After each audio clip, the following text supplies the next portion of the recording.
Hello friends, welcome to crime cuts. Krishnagiri மாவட்டத்தில் போச்சம்பள்ளி பக்கத்தில் இருக்க பாப்பாரப்பட்டி ஊராட்சிக்கு உட்பட்ட கோட்டாவூர் அப்படிங்கிற கிராமத்தை சேர்ந்தவர் குமரன். இவர் ஒரு ப்ரைவேட் கம்பெனியில் வேலை பார்த்துட்டு இருக்காரு. இவரோட அம்மாவும் அப்பாவும் அதே ஊரில் விவசாய கூலி வேலைக்கு போய்கிட்டு இருக்காங்க. குமரனோட ஃபேமிலி மிடில் கிளாஸாக இருந்தாலும் அவங்களோட பேரண்ட்ஸ் அவங்களால முடிஞ்ச வரைக்கும் தன்னோட பையனை படிக்க வச்சுருக்காங்க.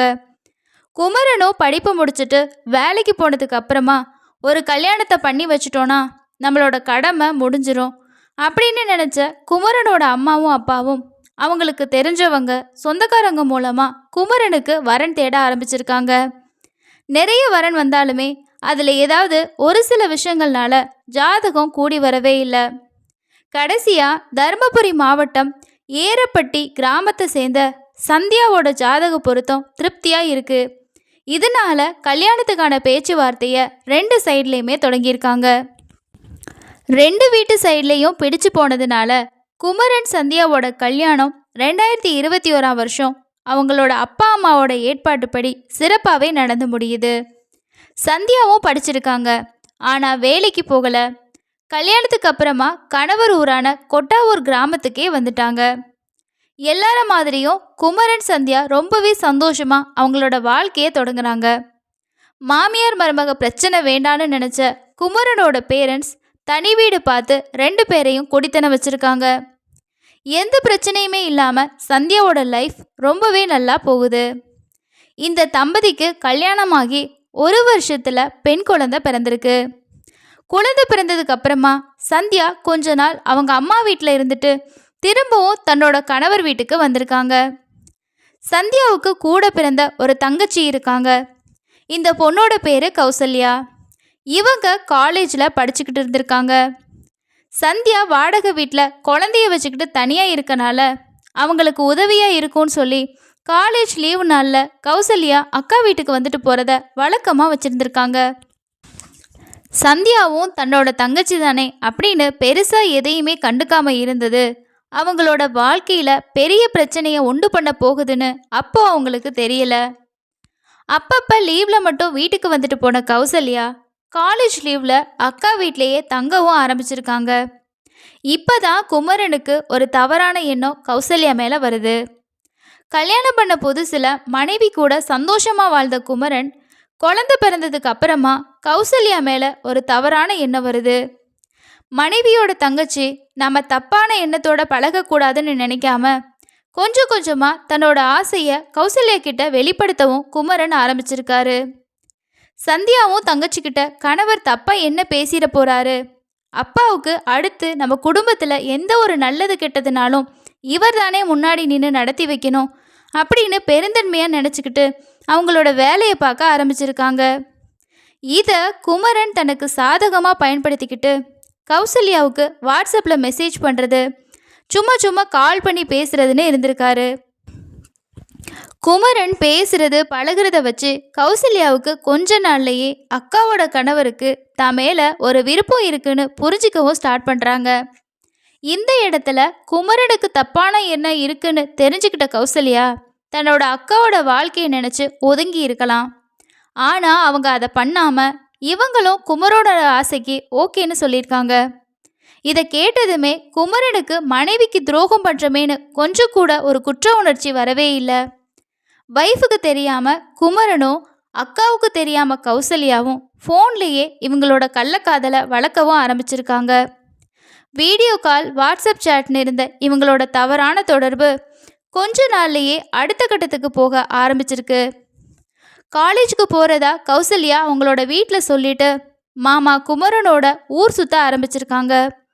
ஹோட்டலில் ரூம் போட்டு ரெண்டு பேரும் உல்லாசமாக இருக்கவும் ஆரம்பிச்சிருக்காங்க. இது ரெகுலராகவே நடக்கவும் ஆரம்பிக்குது. சந்தியா தன்னோட கணவர் வேலைக்கு தான் போகிறாருன்னு நினச்சிக்கிட்டு வீட்டில் குழந்தைய பார்த்துக்கிட்டு இருந்திருக்காங்க. கௌசல்யா கூட பழக ஆரம்பித்ததுக்கு அப்புறமா குமரன் சந்தியாவை அவாய்ட் பண்ண ஆரம்பிச்சிருக்காரு. இந்த மாற்றம் சந்தியாவுக்கு புதுசாக இருந்திருக்கு. எதுக்காக தன்னோட கணவர் தன்னை விட்டு விலகுறாரு அப்படின்னு யோசிக்கவும் ஆரம்பிக்கிறாங்க.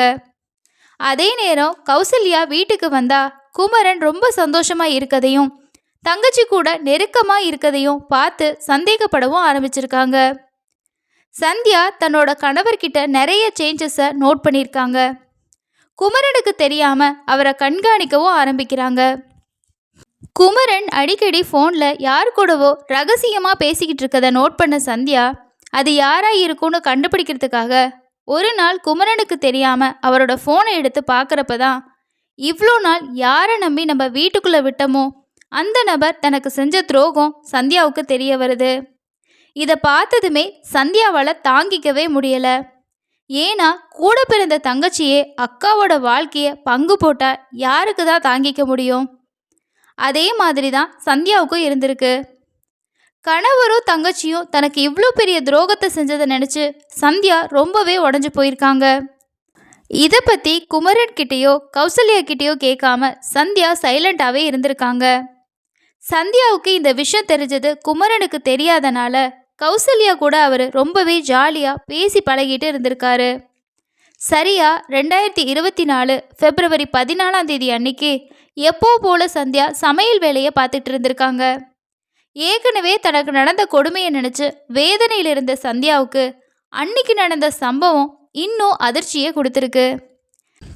பிப்ரவரி 14 அன்னைக்கு காதலர் தினம் அப்படிங்கிறனால தன்னோட ஒய்ஃபுக்கு விஷ் பண்ணாத குமரன் தன்னோட ஒய்ஃபோட தங்கச்சியான கௌசல்யாவுக்கு வாட்ஸ்அப்பில் கால் பண்ணி வீடியோ காலில் ரொம்பவே கொஞ்சம் கொலாவி பேசிக்கிட்டு இருந்திருக்காரு. ஒய்ஃபு கிச்சனில் தானே வேலை செஞ்சிட்ருக்கா, அவள் எதுக்கு பெட்ரூமுக்கு வரப்போறா அப்படின்னு குமரன் ரொம்பவே ரொமான்டிக்காக கௌசல்யா கிட்ட பேசிகிட்டு இருந்திருக்காரு. ஏதோ பேச்சு சத்தம் கேட்குறத நோட் பண்ண சந்தியா உடனே பெட்ரூமுக்கு வந்து பார்க்குறாங்க. அப்போது தன்னோட கணவர் தங்கச்சி கூட ரொம்பவே ரொமான்டிக்காக பேசுகிறத பார்த்ததுமே அவங்களால தாங்கிக்கவே முடியலை. இப்படி 2 பேரும் தனக்கு துரோகம் செஞ்சதை நினச்சி கொஞ்சம் கூட வருத்தப்படாமல் இப்படி வெளிப்படையாக பேசிக்கிட்டு சந்தோஷமாக இருக்காங்களே நினச்சி நேராக ரூம்குள்ளே போயிட்டு ஃபேனில் தூக்கு போட்டு தற்கொலைக்க முயற்சி செய்கிறாங்க. சந்தியா ஃபோன் பேசிகிட்டு இருந்ததை பார்த்துட்டு தான் ரூம்குள்ளே போயிட்டு இப்படி பண்ணிக்கிட்டான்னு புரிஞ்சுக்கிட்ட குமரன் உடனே ரூம் கதவை உடைச்சி சந்தியாவை காப்பாற்றுறதுக்கு ட்ரை பண்ணுறாரு. ஆனால் சந்தியா மயங்கி விழுந்தனால தப்பாக ஏதாவது ஆகிடுச்சுன்னா பிரச்சனை ஆகிரும்னு நினச்சி அவசரமாக பக்கத்தில் உள்ளவங்களோட காரில் தருமபுரி ஜிஹெச்க்கு அவங்கள கொண்டு போய் ட்ரீட்மெண்ட்காக அட்மிட் பண்ணியிருக்காங்க. அங்கே ட்ரீட்மெண்ட்டில் இருந்த சந்தியாவோட கண்டிஷன் ரொம்பவே மோசமாகவும் மேல் சிகிச்சைக்காக சேலம் அரசு மருத்துவமனைக்கு அனுப்பி வைக்கிறாங்க. அங்கேயும் ஒரு 2-3 நாள் ட்ரீட்மெண்ட்டில் இருந்த சந்தியாவுக்கு மேல் சிகிச்சை தேவைப்படுது. அதனால கிருஷ்ணகிரி அரசு மருத்துவக் கல்லூரி மருத்துவமனைக்கு தொடர் சிகிச்சையில் இருந்திருக்காங்க. இப்படியே சந்தியா மாறி மாறி ஒவ்வொரு ஹாஸ்பிட்டல்லையும் ட்ரீட்மெண்ட்டில் இருந்திருக்காங்க. சரியா பிப்ரவரி 14 மார்ச் 4 வரைக்கும் ட்ரீட்மெண்ட்டில் இருந்த சந்தியா கடைசியாக சிகிச்சை பலன் இல்லாமல் இறந்தும் போகிறாங்க. 18 நாள் பக்கமாக போராடி கடைசியாக தன்னோட உயிரையே விட்ட மகளை நினச்சி சந்தியாவோட அம்மா ரொம்பவே துடிச்சு போயிருக்காங்க. கல்யாணம் ஆகி வெறும் 3 வருஷம்தான் ஆகுது. அப்படி குடும்பத்தில் என்னதான் பிரச்சனை இருக்க போகுது? எந்த பிரச்சனையாக இருந்தாலும் தன்னோட பொண்ணு தாங்கிட்ட சொல்லாமல் இருக்க மாட்டாளே, எதுக்காக இப்படி ஒரு முடிவை எடுத்தா அப்படின்னு புரியாமல் சந்தியாவோட அம்மா என்ன பண்ணுறாங்க அப்படின்னா தன்னோட மருமகனோட கொடுமைனால தான் மக இந்த மாதிரி ஒரு முடிவை கண்டிப்பாக எடுத்திருக்கணும், அதனால இதுக்கு ஒரு தீர்வு காணாமல் நம்ம விடக்கூடாதுன்னு நினச்சி பாரூர் போலீஸ் ஸ்டேஷனில் போயிட்டு கம்ப்ளைண்ட் கொடுத்துருக்காங்க. சந்தியா தற்கொலைக்கு முயற்சி பண்ணி ஹாஸ்பிட்டலில் அட்மிட் ஆனப்பயே போலீஸ் அவங்கக்கிட்ட இன்கொயரி பண்ணியிருக்காங்க. இதில் தன்னோட கணவர் செஞ்ச துரோகத்தை தாங்கிக்க முடியாமல் தான் இப்படி ஒரு முடிவை எடுத்ததா அவங்க வாக்குமூலம் கொடுத்துருந்துருக்காங்க. இது அவங்க இறந்ததுக்கு அப்புறமா மரண வாக்குமூலமாக வச்சு போலீஸ் குமரனை அரெஸ்ட் பண்ணியிருக்காங்க. குமரனோட செல்ஃபோனை பறிமுதல் பண்ண போலீஸ் செக் பண்ணுறப்ப தான் சந்தியா சொன்ன விஷயம் எல்லாமே உண்மை அப்படிங்கிறது தெரிய வருது. குமரன் கிட்ட நடத்தின விசாரணையில் சந்தியாவோட தங்கச்சியான கௌசல்யா கூட தனக்கு தகாத உறவு இருந்த விஷயமும் இது தெரிஞ்சனால தான் சந்தியா தற்கொலை பண்ணிக்கிட்டதும் கன்ஃபார்ம் ஆயிருக்கு. குமரனை கோர்ட்டில் ஆஜர் பண்ண போலீஸ் அவரை சிறையில் அடைக்கிறாங்க. மனைவியை விட்டுட்டு அவங்க தங்கச்சியோட ஜாலியாக இருந்த குமரன் இப்போ சிறையில் கம்பி எண்ணிட்டு இருக்காரு. இந்த சம்பவத்தில் சந்தியாவோட தங்கச்சியும் குற்றவாளி தான்.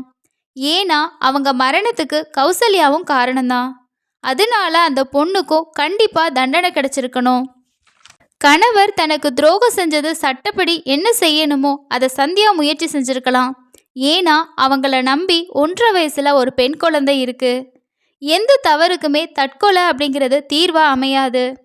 குழந்தைக்காக ஒரு நிமிஷம் யோசிச்சிருக்கலாம். அப்பாவோட அடக்க முடியாத காம இச்சையால அம்மாவோட உயிரும் போய் 1.5 வயசு குழந்தையோட வாழ்க்கையே கேள்விக்குறியாக இருக்கு. இது மாதிரி காமம் அப்படிங்கிற சாக்கடையில் விழக்கூடிய ஒவ்வொரு நபராலையும் பாதிக்கப்படக்கூடியது அவங்கள நம்பி இருக்கக்கூடிய பிள்ளைகளும் வாழ்க்கை துணையும் மட்டும்தான்.